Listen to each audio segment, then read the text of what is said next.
Hello, हम लोग class 10 UP board exam 2000 तैयारी कर रहे हैं। इसमें हम क्या कर रहे हैं कि चैप्टर वाइज जितने भी आपके इंपॉर्टेंट हेडिंग है जो आपके एग्जाम में आएंगे, कंफर्म में क्या आएंगे, उसे हम हेडिंग वाइज पढ़ रहे हैं, जिससे कि हमें आसानी हो पढ़ने में भी। और हम इसे आसानी से और आसान भाषा में पढ़ेंगे, जिससे कि आसानी हो हम एग्जाम में अच्छे नंबर ला सकें। हेडिंग क्या है या आज की टॉपिक क्या है? आज हमने लिया है संयोजन अभिक्रिया। संयोजन अभिक्रिया किसे कहते हैं हमें पता है, ये रासायनिक अभिक्रिया के प्रकार में आते हैं। संयोजन अभिक्रिया, विघटन अभिक्रिया, विस्थापन अभिक्रिया, द्विविस्थापन अभिक्रिया। तो इसके बारे में भी हम पढ़ेंगे, इंपॉर्टेंट है, आपके एग्जाम में आते हैं हमेशा। रासायनिक अभिक्रियाओं के प्रकार में संयोजन अभिक्रिया भी आते हैं, और इसका एग्जाम्पल भी बहुत आता है। पूछ देता है कि ये एग्जाम्पल देके कि कोयले का दहन ये कौन सी अभिक्रिया है। ऐसे सवाल एग्जाम में कहीं भी आ जाए चैप्टर से सवाल, तो हम इसे आसानी से लगा सके। या संयोजन अभिक्रिया किसे कहते, संयोजन अभिक्रिया या कॉम्बिनेशन रिएक्शन किसे कहते हैं कि ऐसी अभिक्रियाएं जिसमें एक से अधिक अभिकारक संयोग करके एकल उत्पाद निर्मित करते हैं, वह संयोजन अभिक्रिया कहलाती हैं। इसमें क्या होता है कि एक से अधिक अभिकारक हैं संयोग, संयोजन दिया है संयोजन, इसका कोड वर्ड समझ लीजिए संयोग। संयोजन का मतलब क्या हो गया? संयोग। संयोग मतलब क्या हो गया? जुड़ना।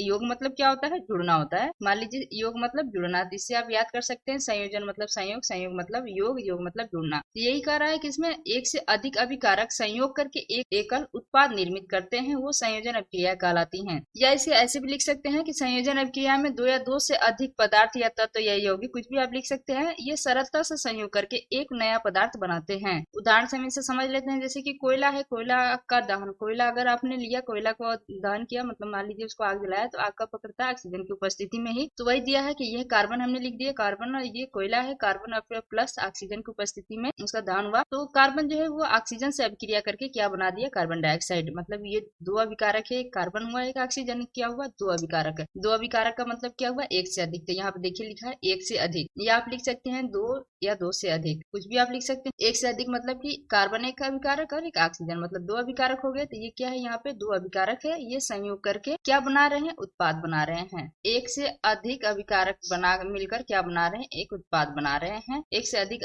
अभिकारक मिलकर एक उत्पाद बना रहे हैं, संयोजन अभिक्रिया है। कोयले का दहन हो गया, ये संयोजन अभिक्रिया है। कहीं भी एग्जाम में दे सकता है कि कोयले का दहन कौन सी अभिक्रिया है, तो हम आसानी से बता सकते हैं कि क्या है? कोयले का दहन एक संयोजन अभिक्रिया है, क्योंकि उसमें कार्बन और ऑक्सीजन संयोग करके क्या बनाते हैं? कार्बन डाइऑक्साइड बनाते हैं। दूसरा उदाहरण है हाइड्रोजन है, ये ऑक्सीजन है, ये दोनों संयोग करके क्या बना रहे हैं? जल बना रहे हैं। तो ये भी क्या है? दोनों संयोग कर रहे हैं, मतलब दोनों जुड़ के बना रहे हैं क्या? जल बना रहे हैं। फिर तीसरा हम देख लेते हैं, तीसरा एग्जाम्पल क्या है? मैग्नीशियम ऑक्सीजन के साथ संयोग करके क्या बनाती है? मैग्नीशियम ऑक्साइड बनाती है। तो मैग्नीशियम और ऑक्सीजन का संयोग हो रहा है, दो अभिकारक मिल रहे हैं, दो अभिकारक मिलकर क्या बना रहे हैं? एक उत्पाद बना रहे हैं, इसलिए ये भी संयोजन अभिक्रिया है। ऐसे आप आसानी से समझ सकते हैं। देखिएगा कि इसमें क्या एकल उत्पाद दिया हो, उत्पाद भी में एकल उत्पाद होना चाहिए। अब इधर देख लीजिएगा कि अभिकारक जो है वो संयोग करके बना रहे हैं, तो इसे आप आसानी से समझ सकते हैं। Thank you for watching, please like and subscribe my channel.